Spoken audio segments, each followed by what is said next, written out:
নমস্কার বন্ধুরা, আশা করি আমার সব বন্ধুরা খুবই ভালো আছেন। আবারও চলে এসেছি নতুন একটি রেসিপি নিয়ে। আজ আপনাদের সঙ্গে শেয়ার করব তালের বড়ার রেসিপি। ভিডিওটি শেষ পর্যন্ত দেখুন, আশা করি আপনাদের ভালো লাগবে। দেখুন বন্ধুরা, আমি প্রথমে এখানে নিয়ে নিলাম তালটাকে ভালো করে রেডি করে নিয়েছি। আর তালের বড়া বানানোর জন্য আমার যা যা উপকরণ লাগবে এখানে আমি সবগুলো নিলাম। দেখুন বন্ধুরা, আমি এখানে নিলাম 1 বাটি চিনি, 1 বাটি নারকেল কুড়ানো, 1 বাটি ময়দা, হাফ বাটি সুজি আর হাফ বাটি চালের গুঁড়ো। চালের গুঁড়োটা আমি চালটা ভিজিয়ে গ্রাইন্ডারে গুঁড়ো করে নিয়েছি। এবার সবগুলো উপকরণ একসঙ্গে ভালো করে মিশিয়ে নেব। যারা আজ প্রথমবার আমার ভিডিওটি দেখছেন, আপনাদের কাছে যদি আমার রেসিপিটি একটু ভালো লেগে থাকে তাহলে বন্ধুদের মধ্যে শেয়ার করে দেবেন। আর আমার নতুন ইউটিউব চ্যানেলটা সাবস্ক্রাইব করে রাখবেন।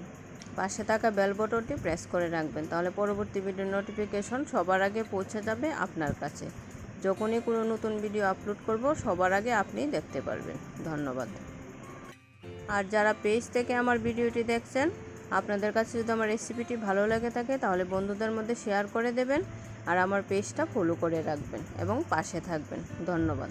দেখুন বন্ধুরা, আমি সবগুলো উপকরণ দিয়ে দিলাম। তারপর দিয়ে দিলাম 1 চিমটি নুন। মিষ্টি জিনিস বানালে 1 চিমটি নুন দিলে এর স্বাদ দ্বিগুণ হয়ে যায়। এখন সবগুলো উপকরণ আমি একসঙ্গে হাত দিয়ে ভালো করে মিশিয়ে নেব। এই মিশ্রণটা হাত দিয়ে ভালো করে মেশাতে হবে, যেহেতু মিশ্রণটা শুকনো হবে। যে যেখান থেকে আমার ভিডিওটি দেখছেন, ভিডিওটিতে একটি লাইক দিয়ে কন্টিনিউ করবেন প্লিজ।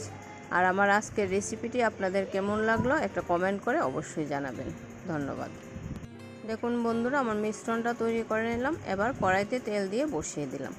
এখন আপনারা দেখুন আমি কিভাবে বড়াগুলো তৈরি করি। এই তালের পিঠা অনেকে অনেক ধরনের করে, আমি ঠিক এইভাবে ডালের বড়ার মতো ছোট ছোট করে সবসময় তৈরি করি। এবারও তৈরি করে আপনাদের সঙ্গে শেয়ার করলাম।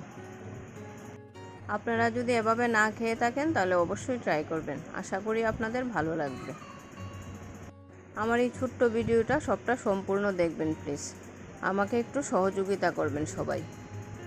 আপনাদের সহযোগিতা ছাড়া আমি সামনের দিকে এগিয়ে যেতে পারবো না।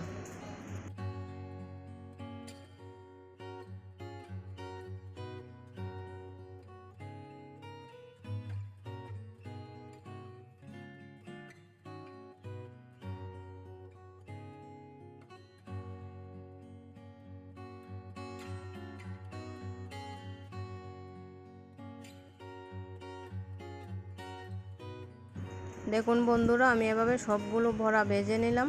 খুব সুন্দর হয়েছে আমার বড়াগুলো। আর চুলার আঁচটা অবশ্যই লো রাখতে হবে, তাহলেই বড়াগুলো খুব সুন্দর করে ভাজা হবে, ভেতরটাও ভালো হবে। দেখুন বন্ধুরা, আমার বড়াগুলো দেখতে বোঝা যাচ্ছে কতটা লোভনীয় হয়েছে। এবার দুটো বড়া ভেঙে আপনাদেরকে দেখিয়ে দেব। দেখুন বন্ধুরা, বড়ার ভেতরটাও খুব সুন্দর হয়েছে, একদম কাঁচা ভাব কিচ্ছু নেই। সবাই ভালো থাকবেন, সুস্থ থাকবেন এবং আমার পাশে থাকবেন। ভিডিওটি শেষ পর্যন্ত দেখার জন্য আপনাকে অসংখ্য ধন্যবাদ।